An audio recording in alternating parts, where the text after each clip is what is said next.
O Conselho Tutelar de Governador Edson Lobão mostra que casos de abuso sexual a crianças e adolescentes têm aumentado no município. É que, na maioria dos casos denunciados, os suspeitos não são punidos. A reportagem é de Leiliane de Araújo e de Ney Santos.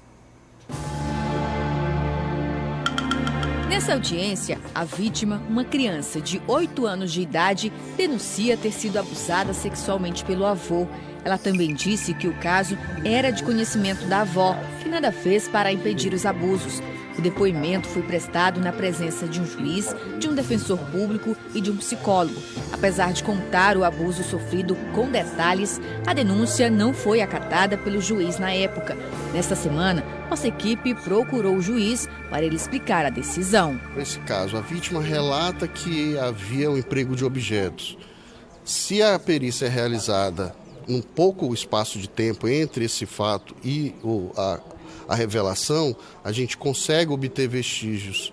Pelo contrário, se a vítima não se sentiu confortável de revelar aquela situação e aquilo demorou para ser encaminhado, já não há mais vestígios daquele objeto. Então, por mais que seja uma situação relatada, né, de emprego de um objeto introduzido na genitália de uma menor, se não há um vestígio, se não foi feita uma coleta adequada da prova naquele momento, fica só o relato da menor. Por mais importante que seja, essa falta de liberdade da criança, de se sentir confortável em denunciar no momento do fato, essa demora, esse lapso entre o momento do fato e o momento da revelação, isso sempre dificulta a produção da prova e o processo criminal ao final. Governador Edson Lobão é uma cidade com pouco mais de 18 mil habitantes e com registros de abusos contra crianças e adolescentes cada vez maior.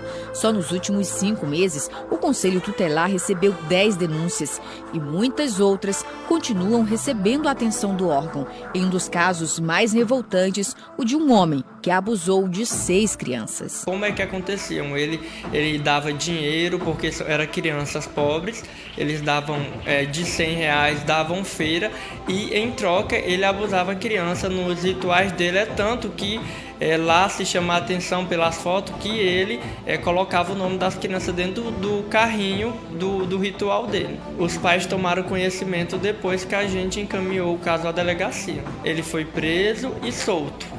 Passou meses presos e agora está solto. Todas as denúncias recebidas pelo Conselho Tutelar são encaminhadas para a delegacia, mas nem todos os casos recebem a devida atenção, porque não tem gente suficiente para atender a demanda. Na delegacia da cidade trabalham 2 investigadores e 2 agentes administrativos. A maioria dos casos acaba sendo enviada para a Delegacia Regional de Imperatriz, que acumula centenas de processos de outras cidades. Isso atrasa as investigações. Embora a DPCA, que é a Delegacia de Proteção à Criança e Adolescente de Imperatriz, atue basicamente na circunscrição de Imperatriz, mas a DPCA ela presta todo o apoio, o auxílio a essas demandas também que ocorrem nessas cidades vizinhas, a exemplo de Davinópolis e Governador Edson Lobão. O delegado atualmente, embora muitas vezes ele não fique aqui na sede, mas ele responde também, que é o próprio delegado regional, Dr. Alex, e todas as demandas que chegam ao conhecimento dele, né, ou ao meu conhecimento, nós tomamos as devidas providências. Para o Conselho Tutelar, a impunidade incentiva novos crimes de abuso. Dificilmente o agressor ele é uma pessoa que nunca teve contato com a vítima.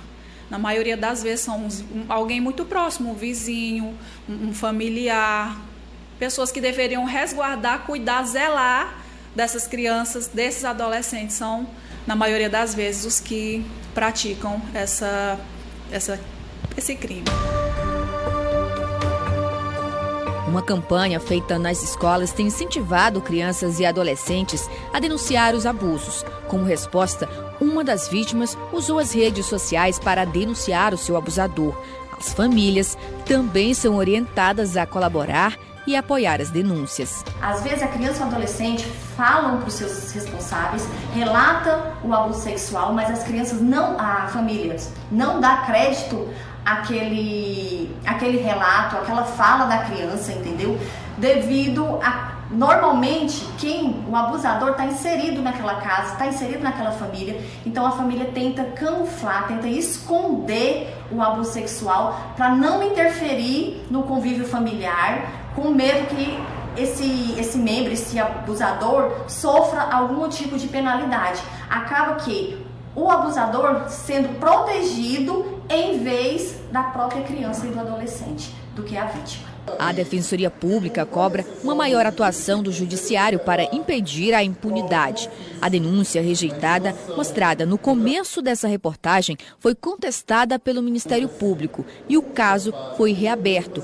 Mas o principal suspeito, que inclusive já concorreu a uma vaga de vereador no município, está solto e continua na folha de pagamento da Prefeitura.